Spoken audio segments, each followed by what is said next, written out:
Here we have the Israeli Defense Minister outlining his plans for Gaza, and it's all about the Israeli government having control of Gaza, while claiming the Palestinians will have limited responsibility in Gaza, though we all know that the Israeli government is not going to let Palestinians live in Gaza when they're already talking about forcing out all Palestinians and having the Israeli government resettle the Gaza and the West Bank. Let's turn to the Middle East now, where Israel's defense minister has been outlining his plans for Gaza once its war with Hamas is over. It comes almost 3 months after Hamas's deadly October the 7th attacks on southern Israel, which triggered the conflict. Under Yoav Gallant's four-corner proposals, Hamas would no longer control Gaza and Israel would retain overall security control. A multinational force would take charge of rebuilding Gaza after its widespread destruction in... It's laughable that they're claiming that a multinational force would take charge of reconstruction. That is a lie when you already have two other ministers talking about the Israeli government taking over Gaza and rebuilding it for Israelis. Israeli bombing. Neighbouring Egypt would also have an unspecified role under the plan, but Gaza would be run by Palestinian bodies as long as they were not hostile towards Israel. I mean, what does it mean to be hostile towards Israel? Is it just criticizing Israel? Fighting in Gaza has continued. Alongside the plan's publication, the Hamas-run health ministry says that dozens of people have been killed in the past 24 hours. Well, let's go straight now to our correspondent, Yolande Nell, who's in Jerusalem for us. So, Yolande, how does this plan tally with the ideas that the US was suggesting for the day after in Gaza? Why don't the people of Gaza get to decide what happens after the war? Why is it the Israeli government that gets to dictate everything? Well, Washington, which is of course Israel's closest ally, has been calling consistently for a detailed plan for the day after. What we have at the moment is really a kind of set of bullet points from the defense minister, but there has been this insistence that it should be Palestinians who are governing in Gaza in the future, and this plan does account for that. It says specifically that there will be... Yeah, why shouldn't Palestinians be able to control their own government? Why is it the Israeli government thinking they should dictate what happens in Gaza? No Israeli civilian presence in the Gaza Strip at the end of the war. Now that is important because you've had far-right ministers in Israel's coalition government who have been calling for the return of Jewish settlers to the Gaza Strip. There are some who've been calling for the forced displacement of Palestinians, and that is something that has stirred up a lot of anger around the region with... Yeah, because it's a war crime and genocide to forcefully remove people.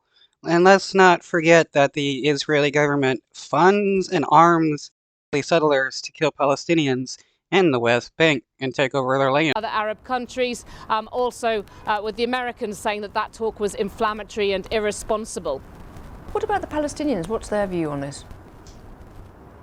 There's been relatively little comment from the Palestinians so far, perhaps because this is really just the kind of sketch of a plan. We are going to have the US Secretary of State Antony Blinken coming in a few days' time, and he will be visiting Palestinian leaders in the Palestinian Authority in the occupied West Bank, as well as Israeli leaders. And we know that in the past, the US has been pushing for the Palestinian Authority, a kind of a revitalized Palestinian Authority, to have a role in the future of Gaza. The Palestinian...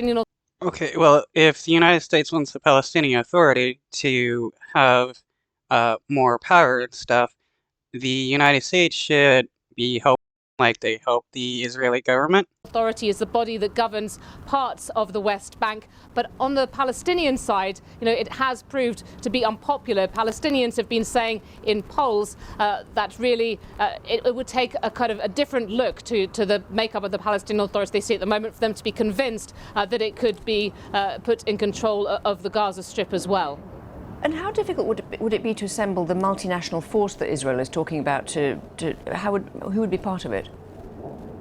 I mean, that, of course, is still to be discussed. There's so much still to be discussed with this plan. Perhaps not surprising. You know, this plan is a total lie. They're just saying it to try to give some PR for the other ministers talking about the forced removal of Palestinians.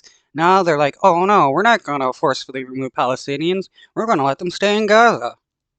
It's saying that the US would take a lead role here. It has already been so much involved in this war, but I expected they would be looking to international bodies, to the UN agencies that already have a big role in getting humanitarian aid into Gaza and already have had historically a long presence in the Gaza Strip, to be very involved in the reconstruction efforts. But it's sort of made clear by other statements from the Israeli Defense Minister that Israel would insist that it still has security checks on all materials that are going into Gaza, and there have been calls. Yeah, so they still want to control what goes in and out of Gaza. I mean, what if other people decided they want the Israeli government dictate what goes in and out of Israel? Would they stand for that? No, but they think they get to control what Palestinians do. Calls too for reinforcement to stop smuggling across the border with Egypt, because there's a lot of concern about how Hamas and other armed groups in Gaza have brought in weapons or weapons parts in the past. With the help of Bibi Netanyahu, who helps fund Hamas through Qatar. We know that the US Secretary of State, as you mentioned earlier, Antony Blinken, is going to be having talks again. How is it going? Because at the moment, Israel hasn't seemed to have listened at all on the US's request to try and scale back some of the operations in Gaza to try and protect human life and also allow more humanitarian aid in. How is that discussion going to go, given that Israel hasn't changed its methods at the moment? They're going to listen to the United States officials and then ignore them once they leave. Well, it's interesting that at the top of the list of what Antony Blinken says he wants to achieve in this region is the protection of civilians in Israel, the West Bank and Gaza, he says. And we know... Well, if they truly cared about protecting people in the West Bank and Gaza, they wouldn't be given the Israeli government amount of money. Of course, that there have been these calls from the US to lower the intensity of the operations in Gaza because of the high numbers of civilians being killed. Now, what we have seen is Israel saying that it's starting to pull out some... If this was any other nation killing scores of civilians and displacing millions and starving millions, the United States would be against the government. But because it's Israel, the United States is for it, for the genocide. And that's because most of our government are Zionist Christians that want to see the end of the world happen and watch Jewish people die. Its ground forces, its combat troops, but at the same time we have seen in recent days still very heavy bombardment of the Gaza Strip and heavy shelling as well, and that is continuing.